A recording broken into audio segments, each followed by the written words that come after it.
Tvarohu sa v niektorých okresoch hovorí aj syr alebo sier a dnes si pripravíme syrovník na slano.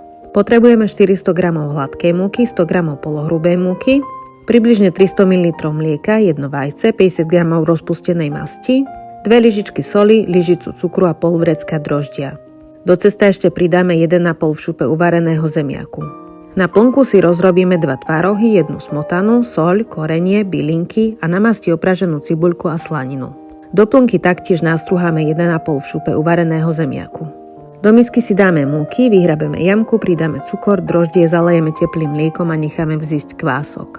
Potom pridáme vajíčko, 2 zarovnané lyžice soli, 1,5 nastruhaného v šupe uvareného zemiaku a pomaly začneme zapracúvať s teplým mliekom. Uvidíme, koľko vezme, ale cesto by malo byť trošičku rečie. Nakoniec ešte zapracujeme 50 g rozpustenej vychladnutej masti. Cesto zakrieme a necháme na teplom mieste vykysnúť, kým zdvojnásobí objem.